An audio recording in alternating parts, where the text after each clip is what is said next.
தூங்கக்கூடாதுன்னு நினைப்போம், அன்னைக்கு தான் தூக்கம் வரும். குர்ஆனை எடுத்து நிறைய ஓதணும்னு நினைப்போம், அப்போ ஓத விடாது. இன்னைக்கு இரவு ஹயாத்தாக்க வேண்டும் என்று முடிவெடுப்போம், அந்த இரவு தான் ரொம்ப சோர்வாக இருக்கும். அன்னைக்கு காலையிலேருந்து கூடுதல் வேலை பார்த்து இரவு கொஞ்சம் அழுத்து போயிடும். இது பொது சுபாவம். மனிதன் எப்போதெல்லாம் உயர்வான இடத்திற்கு போகணும்னு நினைக்கிறானோ அதற்கு நிறைய தடங்கள் இருக்கும். தடையை தாண்டி போகணும். தடையை தாண்டிட்டோன்னு சொன்னால் நாம் ஜெயிக்கிறோம். தடையிலே அகப்பட்டால் எங்கோ போகிறோம். அம்மா மந்தகா, அல்லாஹ் சொன்னான், வாசரல் ஹயாத்த துன்யா, மனசு போற போக்குக்கு கட்டுப்பட்டு வழி சருகி விட்டால், உலகத்தினுடைய சந்தோஷங்களை, உலக வாழ்க்கையை, உலக ஈடுபாட்டை தேர்ந்தெடுத்தால், இன்னல் ஜஹீம ஹியல் மஅவா, யாரு நரகம் போவார்கள் என்று நினைக்கிறீர்கள்? அல்லாஹ் கேட்கிறான். நரகம் யாருக்கு? நரகத்தை படிச்சிட்டோம், தயார்படுத்தி விட்டோம். யாருக்கு அந்த நரகம்? நரகம் இந்த உலகத்தில மனசை கொடுத்தவங்களுக்கு தான் நரகம். இங்கே உள்ள ஆபரணங்களில், அலங்காரங்களில் தங்களை ஈடுபடுத்தி கொண்டவர்களுக்கு நரகம். இதை அனுபவிக்கிறது தடையில்லை, இதிலேயே போய் மூழ்கி விடுவது நரகத்தில் கொண்டு உங்களை சேர்க்கும் என்கிறான் அல்லாஹ் திருக்குர்ஆன் ஷரீஃபிலே. தடம் புரளக்கூடாது, வழி கெடாதீர்கள். யார் வழிகெடுகிறார்களோ, மனசுக்கு அடிமைப்பட்டு உலக ஆபரணங்கள், உலக அலங்காரங்கள், உலக ஈடுபாடுகள், ஈடுபடுறதில்லை, ஈடுபடுறது தப்பு இல்லை, அதுல போய் மூழ்கி விடுகிறார்களோ, இன்னல் ஜஹீம ஹியல் மஅவா, அவர்கள் தங்கும் இடம் நரகம். இந்த 10 நாளும் நரக பாதுகாப்புக்குரிய நாள். நரகம் என்பது ஒரு பயங்கரம். அத உலகத்தில் அந்த பயங்கரத்தை யாரும் விவரிக்கலாம் முடியாது. அல்லாஹ் விவரிக்கிறான். நரகம் எப்படி இருக்கும்? திருக்குர்ஆனிலே சொன்னான் ரப்புல் ஆலமீன், லஹா சபஅத் அப்வாப் லிகுல்லி பாபின் மின்ஹும் ஜுஸ்உம் மக்சூம். நரகத்திற்கு 7 தட்டுகள் இருக்கிறது. நரகம் 7 அடுக்குகள். சொர்க்கம் 8ன்னா நரகம் 7. நரகத்துக்கு 7 வாசல்ங்கிறான் இங்கே. அப்படியானால் 7 அடுக்குகள், 7 அடுக்குகள் கொண்டது நரகம். எல்லா நரகத்திற்கும் மனிதர்கள் தான் போகிறார்கள். அல்லாஹ் சொல்வான், லஹா சபஅத் அப்வாப் லிகுல்லி பாபின் மின்ஹும் ஜுஸ்உம் மக்சூம். ஒவ்வொரு அடுக்கிலும், ஒவ்வொரு இடத்திற்கும் குறிப்பிட்ட மக்கள், அவங்க செய்த சில செயல்கள். உன்ன செயலுக்கு இந்த நரகம், இன்ன காரியத்துக்கு இந்த நரகம். இது அல்லாஹ் டிக்ளேர் பண்ணிட்டான். இதெல்லாம் குர்ஆன் ஆயத்து. இதுல எல்லாம் சந்தேகப்பட்ட ஈமானே போயிடும். சந்தேகப்பட முடியாத இடம். வான்மறையிலே சொல்லுகிறான், 7 வகுப்பார்களாக அவங்க என்னென்ன செய்யறாங்களோ அதுக்கு தக்க நரகம். இப்ராஹீம் அலைஹிஸ்ஸலாத்து வஸ்ஸலாம் அவர்களை நரகத்தை படைத்த போது அல்லாஹ் போய் பார்த்துட்டு வாங்கன்னா, அவங்க போய் பார்த்தாங்க. ஒரு சுத்தி வந்தது ஜிப்ரீல் அலைஹிஸ்ஸலாம். நரகத்தை சுத்திட்டு சொன்னாங்க, ரப்பே பயங்கரமாக இருக்கிறது, இப்படி எல்லாம் ஒரு கஷ்டத்தை நான் பார்த்ததே இல்லை, என்ன பயங்கரம், என்ன கடுமை. அதை அவங்க விவரிக்கிறாங்க. நிச்சயமாக இதை கேள்விப்பட்டால் மனிதர்கள் வரமாட்டார்கள். உறுதியா சொல்லிட்டாங்க, இதை கேள்விப்பட்டால் நரகத்திற்கு மனிதர்கள் வரமாட்டாங்க. அல்லாஹ் நம்ம எல்லாரையும் பாதுகாப்பானார்.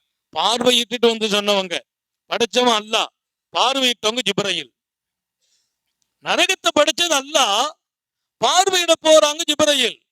பார்வையிட்டு வந்து சொன்னாங்க, இதை பற்றி யாரு கேள்விப்பட்டாலும் மனிதர்கள் உள்ள வரமாட்டாங்க, சரியாயிடுவாங்க. அந்த பயம் வந்துடும். அவ்வளவு கடுமையா இருக்குது. இதுல போய் ஈடுபடுற எந்த வேலையும் செய்ய மாட்டாங்க. அல்லாஹ் மீண்டும் இப்போ பாருங்களேன்னா, ஜிப்ரீலை பொறுத்தவரையில கேள்வி கேட்கறது இல்லை. இப்பதான் நான் பார்த்துட்டு வந்தேன் அப்படிங்கிற பதில்லாம் இல்லை. இப்ப போய் பாருங்கன்னா மீண்டும் போனாங்க. அல்லாஹ் சொல்றான், ஒரு வேலையை நம்ம செய்துட்டோம், இன்னெல்லாம் காரியம் இப்படிதான் இருக்குது, இன்னொருக்கு போப்பா. இல்ல நான் கரெக்டா தான் பார்த்துட்டு வந்தேன்னு ஒரு பதில் நம்மகிட்ட வரும். அது நல்லது இல்லை. மீண்டும் போயிடணும். மீண்டும் போனா இன்னொரு விளக்கம் கிடைக்கும். மீண்டும் போகணும். இப்ப போய் பாருங்கிற அல்லாஹ். உடனே போறாங்க ஜிப்ரீல் அலைஹிஸ்ஸலாம். போய் பார்த்துட்டு சொன்னாங்க, ரப்பே என்ன இது, நீ படைச்ச கூட்டத்துல பெருங்கூட்டங்க வந்துருவாங்க போல தெரியுது. அந்த வார்த்தையை கவனிங்க.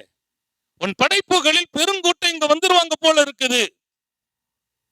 இதே ஜிப்ரீல் தான் முதல்ல சொல்றாங்க. இத பற்றி கேள்விப்பட்டால் இங்க யாரும் வரமாட்டார்கள். நரகம் அவ்வளவு பயங்கரம். நரகத்தை பற்றி அதன் விவரங்களை, அதன் வர்ணனைகளை நாம சொல்ல வேண்டியதில்லை. குர்ஆன் ஷரீஃப் பேசுகிறார். அந்த பயங்கரத்தை பார்த்துட்டு தான் சொன்னாங்க யாரும் வரமாட்டாங்க. இப்ப மீண்டும் அல்லாஹ் பார்க்க சொன்ன போது பெருங்கூட்டம் உள்ள வந்துருவாங்கன்னாங்க. என்ன அப்படி சொல்றாங்க அப்படின்னா, அதை சுத்தி அல்லாஹ் சில காரியங்களை போட்டு இருக்கிறான். என்னென்ன செய்தா இந்த நரகம் அப்படின்னு போட்டிருக்கான். அந்த காரியங்கள் எல்லாம் எப்படி இருக்குது?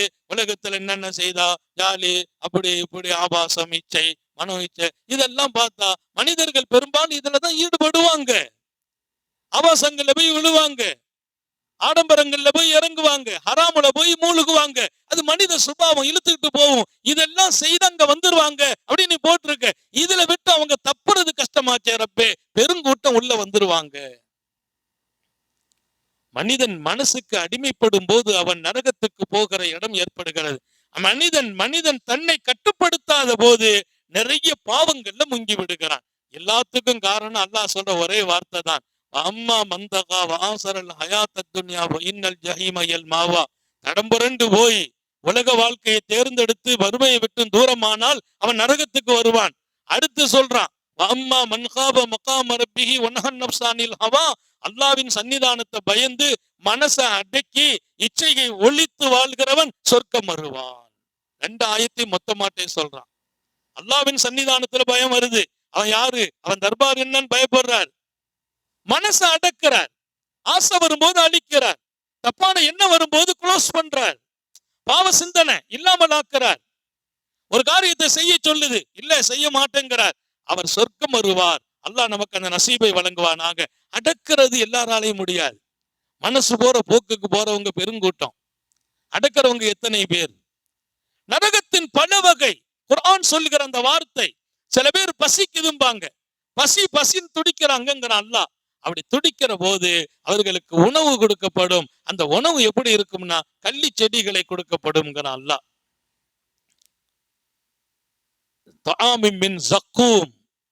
அந்த உணவு என்ன உணவு? பசிங்கிறது பயங்கரம்.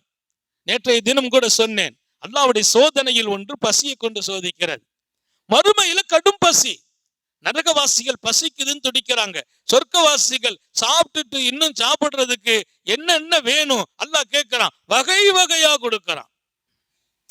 அந்த ரெண்டையும் நம்ம கம்பேர் பண்ணி வாழ்ந்தால்தான் நம்ம நரகத்தை விட்டு வெளியில வர முடியும், சொர்க்கத்தை நோக்கி பயணிக்க முடியும். இது ஒரு நாள் வாழ்க்கை அல்ல, ஒரு பகல் வாழ்க்கை அல்ல, ஒரு இரவு வாழ்க்கை அல்ல, ஒரு குறிப்பிட்ட மாதத்தின் வாழ்க்கை அல்ல. தினமும் நரகம் நம்மை எதிர்பார்க்கிறது, சொர்க்கமும் நம்மை எதிர்பார்க்கிறது. தினமும் சொர்க்கத்தை நோக்கி நாம் பயணிக்கணும், நரகத்தை விட்டு வெளியில வரணும். ரெண்டும் தினமும் இருக்குது.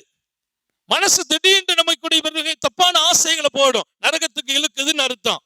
அதை அழிக்கணும், நல்ல நோக்கத்தை நோக்கி பயணிக்கணும், சொர்க்கத்தை நோக்கி போறோம்னு அர்த்தம். இது 24 மணி நேர வாழ்க்கை, லைஃப் லாங் ஹயாத் வரைக்கும் வாழ வேண்டிய வாழ்க்கை. ஒவ்வொரு நாளும் போராடணும், மனசை எதிர்த்து போராடணும், சொர்க்கத்தை நோக்கி பயணிக்கணும். ஹாத்தமுன் நபியின் ஸல்லல்லாஹு அலைஹி வஸல்லம் விவரிக்கிற வார்த்தைகள் ரொம்ப அழகானது. நான் நரகத்திற்கு போனேன், பல பேர்களை பார்த்தேன், பல வகை மனிதர்கள் அங்கே கிடப்பதை பார்த்தேன், மிக உயர்ந்த மனிதர்களையும் நரகத்தில் பார்த்தேன். நாங்க ஏன் யா ரசூலல்லாஹ், அவங்க இன்னும் அமல் இல்லாம வந்துட்டாங்களா? எல்லா அமலும் செய்துட்டு வந்தாங்க, நல்ல மனிதர்கள் தான், ஆனால் அவர்கள் நாம பேணாம வந்துட்டாங்க. ரசூல் சொல்றாங்க, நாம பேணல்ல, பெரிய மனிதர்கள், வணக்கம் இருந்தது, குர்ஆன் ஓதுறாங்க, நோன்பு வைக்கிறாங்க, நாம பேணல்ல, என்னத்தையோ பேசுறாங்க, பாவமான பேச்சு, மனுஷனை காயப்படுத்துற பேச்சு, அதனால் அவங்க நரகத்துக்கு வந்துட்டாங்க. அப்படியானால் ஒரு நாவு பல பேர்களை நரகம் கொண்டு செல்கிறது. நம்ம தான் தொழுகிறோமே, நம்ம தான் நோன்பு வைக்கிறோமே, நம்ம தஹஜ்ஜத் தொழுகிறோம் அப்படின்ற நினைப்பு நமக்கு இருக்குது. எத்தனையோ பேர்களை, சாலிஹீங்களை, குறையான எண்ணங்கள், குறையான பார்வை, குறையான பேச்சு, சாலிஹீங்களை குறைவான பார்வை, குறைவான எண்ணம், குறைவான பேச்சு, அவங்களை மட்டம் தட்டி விடுகிறோம். உயர்வான மனிதர்களை குறை சொல்லி விடுகிறோம். அப்படியானால் என் தொழுகை, என் தஹஜ்ஜத், என் இபாதத், என் நோன்பு என்னை நரகத்திற்கு கொண்டு போவதற்கு நாவுக்கு இடம் கொடுத்து விட்டது. இபாதத் என்பது ஒரு பெரிய பாக்கியம். நாவடக்கம் மிகப்பெரிய விஷயம்.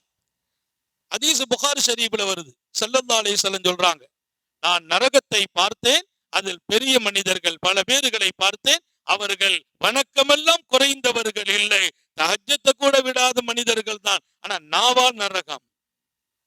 இன்னைக்கு எவ்வளவு பேர் என்னவெல்லாம் பேசி விடுகிறோம், எப்படிப்பட்ட மனிதர்களையும் பேசி விடுகிறோம். ஆலிம்களை பேசுறதுக்குண்டே சில பேர் இருக்கிறாங்க. உலமாக்களை குறை சொன்னாதான் அவங்களுக்கு திருப்தி. அந்த உலமாக்களை நீங்கள் குறை சொல்வதால் நம்ம எங்கோ போகிறோம். உலமாக்கள் உயர்ந்துகிட்டே இருக்கிறாங்க. அவங்க அல்லாஹ்வை நோக்கி பயணிக்கிறாங்க. ஒரு ஆலிமை போல் இறைவனை அறிந்தவர்கள் யாரும் இல்லை. ஆலிமை போல் இறைவனை பயப்படுவர்கள் யாரும் இல்லை. அல்லாஹ் குர்ஆனில் சொன்னான், இன்னமா யக்ஷல்லாஹ் மின் இபாதிஹில் உலமா. ஆலிம்கள் தான் அல்லாஹ்வை ரொம்பவும் பயப்படுகிறவர்கள். குர்ஆன் டிக்ளேர் பண்ணுது, அல்லாஹ்வை அறிந்தவர்கள் ஆலிம்கள், அல்லாஹ்வை அஞ்சுபவர்கள் ஆலிம்கள். குர்ஆன் டிக்ளேர் பண்ணுது. அப்படியானால் ஆலிம்களையே நாம் குறை சொன்னால் நம்முடைய வணக்கம் எங்கே எங்கே நோக்கி பயணிக்கிறோம்?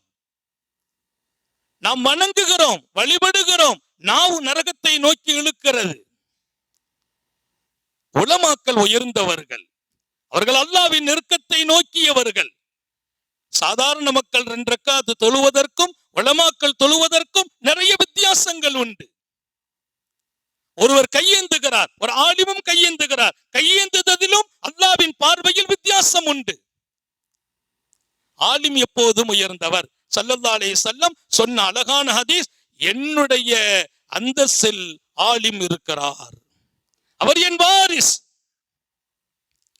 ரொம்ப நம்முடைய கவனத்தில் நாவை பேண வேண்டிய ஒரு வாழ்க்கை, ரொம்ப ரொம்ப அழகான வாழ்க்கை. யார் விஷயத்திலும் நாவை நீட்டிவிடக் கூடாது, குறை சொல்லிவிடக் கூடாது. யாரையாவது பத்தி நம்மகிட்ட குறை சொன்னா கம்கமா எழுந்திருச்சு போயிடணும். நான் கேட்கறதே இல்லை காதுல. அவங்கள பத்தி இவங்களை பத்தி சொல்லுவாங்க, நைஸா எழுந்திருச்சு போயிடுவேன். கேட்காத மாதிரி போயிடுறது, பதிலும் சொல்றது இல்லை. பெருமானார் ஒரு ஹதீஸ சொல்லிட்டாங்க, நீ பேசல, ஒருத்தர் பேசினார், அதை நீ கேட்டால் 2 பேரும் சமம்டாங்க. பேசல, அவர் பேசுறார், நீ கேட்டு ரசிக்கிறாய். நான் பேசல, அவரு குறை சொன்னார். நிறைய பேர் அவரு தான் குறை சொல்றாரு, நம்மலாம் சொல்றது இல்லை. அவர் குறை சொன்னதை உட்கார்ந்து நீ கேட்டில்ல, நீனும் அவரும் சமம். யார்? காத்தமுன் நபியின் ஸல்லல்லாஹு அலைஹி வஸல்லம். குறை சொல்லக்கூடாது மாத்திரமல்ல, குறை சொல்பவர்களின் பக்கத்தில் கூட இருக்கக்கூடாது.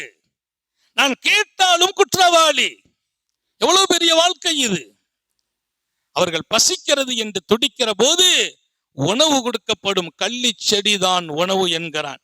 அது கொஞ்சம் விஷம் பாய்க்கப்பட்ட செடி. இன்னொரு பக்கம் நீண்ட நீண்ட முற்கள் அதில் இருக்கும். அந்த உணவை அவங்களுடைய வாயில கொடுத்த போது அந்த செடியை அள்ளி சாப்பிடுவாங்க. பசியில அந்த முற்கள் அங்கங்க குத்தி கொள்ளும். உதடுகளிலே, வாயில, நாக்கில, அங்காங்க அந்த முற்கள் போய் குத்தும். தொண்டையில போய் நின்றுடும். உணவு எங்க போய் நிற்கும்? தொண்டையில. இது குர்ஆனுடைய வார்த்தையை சொல்றேன். அல்லாஹ் சொல்றான். அவனை விட யாரு சொல்றது? அவன் படைச்ச நரகத்தை அவன் தான் சொல்லணும். தொண்டையில நிற்கும். உடனே அவங்க யோசிப்பாங்க, தொண்டையில நின்னுட்ட உணவு உள்ள போகலையே. குத்திக்கிட்டு நிக்கிற பயத்தை எல்லாம் தாண்டி பசியை அணைக்கிறதுக்கு உள்ள போகணுமே. உடனே அவங்க யோசிக்கிறாங்க, உலகத்துல தொண்டையில போய் நின்று விக்கல் வந்தா என்ன பண்ணுவோம்? தண்ணி குடிப்போம். உடனே தண்ணின்னு சத்தம் போடுவாங்க.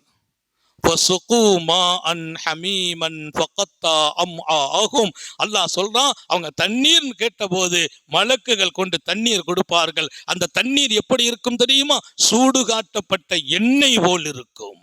சூடு காட்டப்பட்ட எண்ணெய்ங்கல்ல, அல்லாஹ் சொல்ற வார்த்தை எண்ணெயின் மண்டி.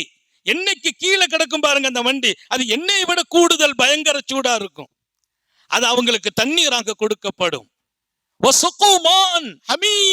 அந்த தண்ணீர் கொதிக்கும்.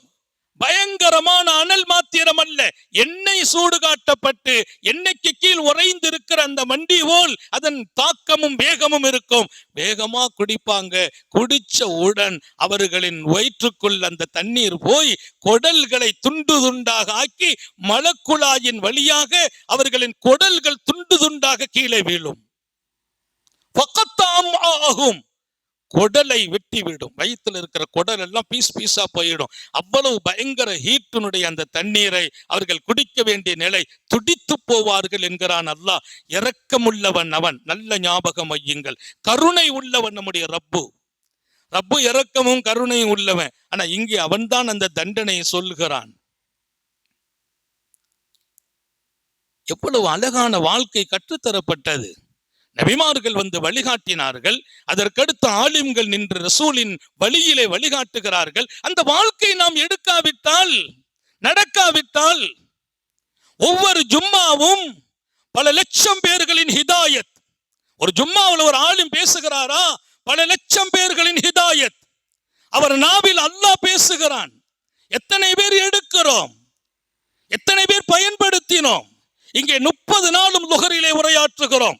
ஒவ்வொரு நாளும் பல லட்சம் பேர்களின் ஹிதாயத் வேணும் என்று அல்லாஹ்ட்ட கையேந்தி விட்டு உரையாற்றுகிறோம்.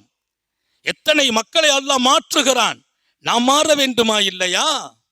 கேட்பதல்ல, குர்ஆனும் ஹதீஸும் அதற்கு விளக்கத்தை கொடுக்கிற ஆலிம்களின் சொற்களும் நமது இதயத்தை மாற்ற வேண்டும். சில பேர் பயான் கேட்க வந்தாலே தூங்க ஆரம்பிச்சிடுறது. பயான் முடிக்கும் போது தான் முழிச்சு பார்க்கிறாரு, பரவாயில்ல முடிச்சிட்டாரு அப்படின்னு. தூங்குவதற்கா இந்த மஜ்லிஸ்? இல்ல நேரம் போக்குக்கா உட்கார்ந்து பேசுகிறோம்? இன்னைக்கு நோன்பு வச்சிருக்கேன், நான் பயான்லாம் செய்யல, கொத்துபா ஓதுனா ஒன்னும் நிர்வாகமோ அல்லது மக்களோ கண்டிக்க போறது இல்லை. அதை தாண்டி பேசுகிறோம். ஒரே ஒரு ஆசைதான், எத்தனையோ இதயங்கள் மாற வேண்டும், நரகத்தை விட்டு தூரமாகணும், சொர்க்கத்தை நோக்கி அசையணும். நிறைய பேருக்கு அவங்க வீட்டை கொண்டே நரகம் கிடைக்குங்கிறாங்க, அவங்க பிள்ளைகளை வச்சே நரகம் கிடைக்குங்கிறாங்க, மனைவியை வச்சு நரகம், பெற்றோர்களை வைத்து நரகம். அவர் நல்லவர், சாலிகானவர், நிறைய அமல் செய்கிறார், மார்க்க சேவை செய்கிறார். ஆனால் அவர் பெற்றோர்கள் பத்வா செய்தாங்க, அவர் நரகம் போவார். நரகம்னா என்ன நினைத்தோம்? நிறைய பேருடைய மனநிலை என்ன? நம்ம வணங்குறோம், ஒழுகா இருக்கிறோம், தொழுகிறோம், நேர்மையா நடக்கிறோம், அது மாத்திரம் அல்ல, யாரை நாம் சங்கடப்படுத்தினோமோ அவர்களால் பல பேர் நரகத்துக்கு போறாங்க.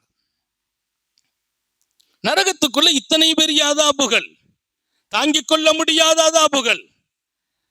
வானவர்களின் கோமான் ஜிப்ரீல் அலைஹிஸ்ஸலாம் ரசூலை கரீம் ஸல்லல்லாஹு அலைஹி வஸல்லத்தை கூட்டு போற போது நரகத்தின் பல அதாபுகளை காட்டப்படுகிறது. ஒவ்வொரு அதாபா பார்த்துட்டு வராங்க. சில பேருடைய தலைகளை நசுக்கப்படுகிறது, தலைகள் அப்படி உடைக்கப்படுது, பயங்கரமான பாறை கற்களால் தலை உடைகிறது. ஹஜ்ரத் ஜிப்ரீல்கிட்ட ரசூல் கேட்கிறாங்க, என்ன இது? மீண்டும் தலை வந்துருது. தலையை உடைச்சா ரெண்டாவது தலை அங்க எப்படின்னு அல்லாஹ் சொல்றான், பத்தன்னாகும் ஜுலூதன், அவங்க தோலை நெருப்புல கரிச்சிருவோம், ரெண்டாவது புதிய தோல் கொடுத்துருவோம். கரிச்சிட்டோம்னா துன்யானா அழிஞ்சு போயிடுவோம். இங்க ஃபைனல் என்னங்க? மௌத்து. துன்யாவில் பட்ட கஷ்டம், வேதனை, சங்கடம் எல்லாத்துக்கும் முடிவு மௌத். மௌத்து வந்துட்டா அவ்வளவுதான், எல்லாம் முடிஞ்சிடும், கஷ்டம் போயிடும், பிரச்சனை தீர்ந்துடும். அதனாலதான் நிறைய பேர் கஷ்டத்துல மௌத்து வந்தா தாவல்லையேங்கிறாங்க. அதை கூட ரசூல் கேட்காதுன்னாங்க. மௌத்த அல்லாஹ்ட்ட கேட்காத, ஹயாத்தை கேளு. மௌத்த நீ என்ன கேட்கறது? நீ வாழணுங்கிறது அல்லாஹ்வுடைய நோக்கம். அதனால எல்லாரும் ஞாபகம் வைங்க, நீண்ட ஆயுள் வாழணும், அது அல்லாஹ் பிரியப்படுறான், அது என் நற்பாக்கியம், நீண்ட நாள் வாழ்வது. அல்லாஹ் எல்லாருக்கும் தௌஃபீக் செய்வானாக. நோய்க்காக கடன் தொல்லை வந்திருக்குது, கஷ்டம் ஏற்பட்டிருக்குது, வீட்டுல டார்ச்சரா இருக்குது, அதுக்காக மௌத்தையா கேட்கறது? மரணத்தை கேட்காதீர்கள். அதை விட இன்னொரு விஷயம் தெரியுமா? மரணத்தை ஆசைப்படாதீர்கள். நபிகள் நாயகம் லா தத்தமன்னவுல் மௌத், மௌத்தாகணும்னு ஆசைப்படாதீங்க. மௌத்த ஆசையப்படக்கூடாது, ஹயாத்தை தான் ஆசைப்படணும். ஹதீஸ் அது. மௌத்து வந்தா ஏத்துக்கிடணும், மௌத்த நினைக்கணும், மரண நினைப்போடு வாழணும், மரண சிந்தனை இருக்கணும். மரணம் வேணும்னு கேட்காதீர்கள், மரணத்தை ஆசைப்படாதீர்கள். எத்தனை பெரிய வாழ்க்கையை கொடுத்தார்கள் அல்லாஹ்வும் ரசூலும். ஏன்னா ஒரு தடவை தான் வாழ்க்கை, இதுலதான் நான் சொர்க்கத்துக்கு தயாராகணும், இதுலதான் நான் நரகத்திலிருந்து பாதுகாப்பு பெறணும். இதுல மூத்தாயிட்டா அப்புறம் என்ன நடக்கும்? குர்ஆன் ஓத முடியுமா? தீனுடைய ஹிதுமத் செய்ய முடியுமா? 4 பேருக்கு சதகா செய்ய முடியுமா? வாழ்ற வரைக்கும் பாக்கியம். ஒரு அல்லாஹ் கூட ஹயாத்துல இருந்து சொன்னாதான் பாக்கியம். கபூர்ல போய் அல்லாஹ்னு சொன்னா அதுக்கு ஒரு நன்மை எல்லாம் கிடையாது. இங்க வச்சு நான் சொல்லணும். எனவே ஒரு பெரிய கிஃப்ட் அல்லாஹ் கொடுத்த இந்த ஹயாத். சாந்த நபிகள் ஸல்லல்லாஹு அலைஹி வஸல்லம் நரகத்தை சுத்தி பார்க்க கூட்டுறாங்க, காட்டிக்கிறாங்க. மண்டை உடையுது, அப்படி மீண்டும் பொருத்தப்படுது. அங்க அதாபு முடிவு இல்லை, அதாபு நடக்கும். அவர் தலை உடைஞ்ச உடனே முடிஞ்சு போச்சு, மீண்டும் தலையை கொடுத்துருவான் அல்லாஹ். ஏன்னா அழித்து அழித்து மீண்டும் உயிர் கொடுத்து, மீண்டும் அழித்து மீண்டும் உயிர் கொடுத்து, மீண்டும் அழித்து மீண்டும் உயிர் கொடுத்து வேதனை நடந்துகிட்டே இருக்கும். நிரந்தர வேதனை. ஹாலிதீன ஃபீஹா, நரகம் அதில் நிரந்தரம். அல்லாஹ் நம்ம எல்லாரையும் பாதுகாப்பானாக. இப்ப நான் சொன்னேனே, சாப்பாடு கூட இத்தனை கடுமையான சாப்பாடு, குடிக்கிற பானம், அதில் அந்த கோப்பையை பத்தி சொல்றாங்க. அந்த கோப்பையை கொண்டு வருவார், தண்ணி கோப்பையை எடுத்து அப்படியே தாகம் தாகம்ன உடனே பெரிய அண்டால வரும் தண்ணி, அதை வாங்கி உடம்பு பெருசாயிடும். நரகவாசிக்கு இந்த உடம்பு இல்லைன்னாங்க பெருமானார். நரகவாசிக்கு அவர் உடம்பும் பெருசு, அல்லாஹ் உடம்பை பெருசாக்கிடுவான். அந்த தண்ணி கோப்பையை கொடுப்பாங்க பெரிய அண்டால, அதை கையில தூக்கி அப்படியே முகத்துக்கிட்ட கொண்டு வருவார். கொண்டு வந்த அடுத்த நிமிடம் அதில் பறக்கிற அனல்களும் ஆவிகளும் அவருடைய முகத்தினுடைய அந்த சதை கிழிந்து வெந்து அந்த வெந்நீரில் விழுந்து விடும். அப்படியே வரும்போது அந்த ஆவியில இந்த சதை கிழிஞ்சிரும். இவ்வளவு கடுமையை ரசூல் சொல்றாங்க. அல்லாஹ் சொல்றான், இதுக்கு மேலேயும் மனோ இச்சையை கொண்டு வாழ்கிறவர்கள், ஆபாசங்களை நோக்கி வாழ்கிறவர்கள், ஹராமை நோக்கி போகிறவர்கள், அல்லாஹ்வும் ரசூலும் தடுத்ததை செய்கிறவர்கள், என்ன தைரியம்? குர்ஆனுடைய வார்த்தை, ஹதீஸின் வார்த்தை, என்ன தைரியம்? இன்னும் அடுத்தவர்களை குறை சொல்லிக் கொண்டே காலத்தை கழிக்கிறவர்கள், தான் நல்ல ஆட்களை மாதிரி, மற்றவங்க எல்லாம் குறைஞ்சவங்களை மாதிரி, நாம தான் நிறைய மார்க்கத்தில் இருக்கிறோம், மற்றவங்க யாரும் இல்லை அப்படிங்கிற உணர்வை பெறுகிறீர்களே, எங்கே? சில பேருக்கு 5 வேளை தொழுதுட்டாலே மார்க்கம் மொத்தம் அவங்கள்ட்ட வந்த மாதிரி ஒரு உணர்வு இல்லை. மார்க்கத்தில் 1000ல் 1 மடங்கு கூட இல்லை. மார்க்கம் என்பது விரிந்தது, விசாலமானது. நான் விடும் மூச்சில் இருந்து அல்லாஹ்வோடு நான் வாழ வேண்டும். பார்க்கிற ஒவ்வொரு பார்வையிலும் அல்லாஹ்வோடு நான் இருக்க வேண்டும். அப்படியானால் அந்த வாழ்க்கை எவ்வளவு அழகுபடுத்த வேண்டும். அப்படியே பார்த்துட்டு வர்றாங்க. அவர் மண்டை உடையுது, அடிச்ச அடியில 2வது மீண்டும் தலை பொருத்தப்படுது. அவர் துடித்து போகிறார். யார் இவர்? இவர் தொழுகைக்காக நெத்தியை கொண்டு பூமியில் வைக்காத மனிதர். இவர் அதிகம் சுஜூது செய்யவில்லை, பாழாக்கினார் கடமைகளை, ஃபர்துகளை வீணாக்கினார். இங்க வாங்க சொல்றாங்க, ஜமாத்தை விட்டு வெளியில போறவங்க எவ்வளவு பேர்? பள்ளிவாசல படுத்து இருக்கிறான், வாங்க சொன்ன பின்னால இஞ்சி வெளியில போறாங்க. அச்சமில்லையா என்று கேட்கிறேன். தொழுகையாலேயே பாத்ரூமை பயன்படுத்தணும்னு எழுதுற இமாம்கள் இருக்கிறாங்க.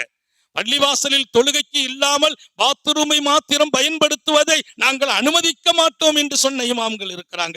பாத்ரூமுக்கு மட்டும் பள்ளிவாசலுக்கு வந்துட்டு போறவங்க எவ்வளவு பேர் இருக்கிறாங்க? பயப்படுங்கள் என்கிறேன்.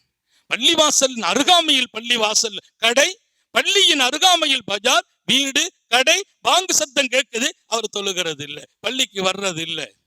எத்தனை கொடுமை இது! பாங்கு சத்தம் கேட்கிறது, வீட்டு பெண்கள் தொழுகைக்கு தயாராகுவதில்லை. ஏன்?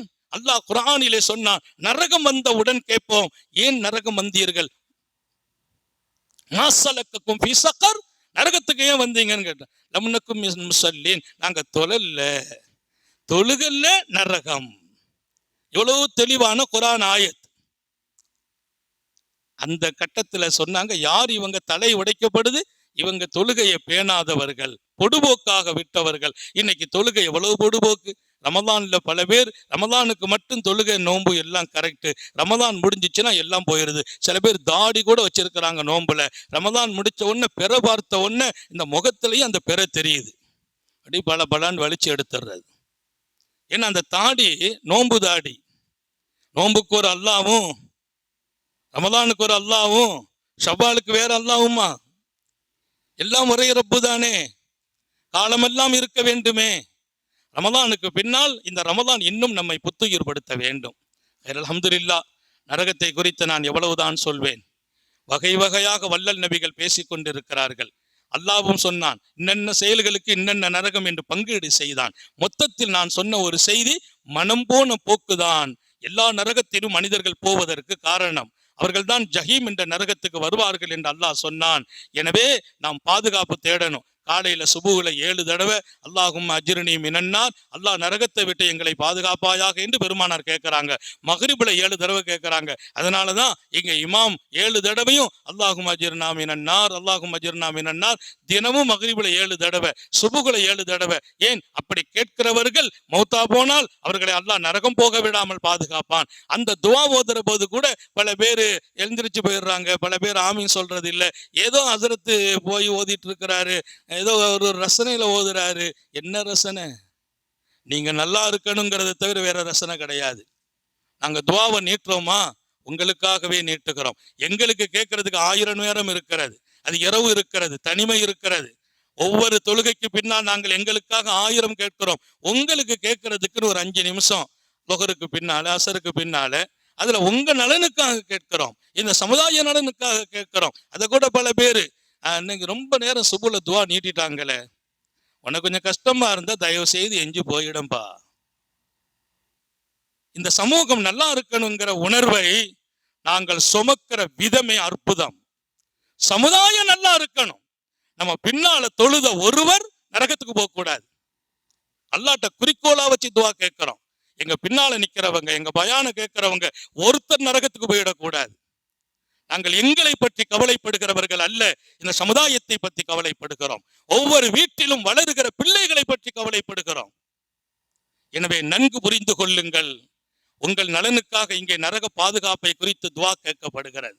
இப்போ நம்ம இன்னைக்கு துவைக்கிடுவோம், அல்லாஹுமா அத்திகனா மினன்னார், நரகத்திலிருந்து எங்களை விடுதலை செய்வாயாக.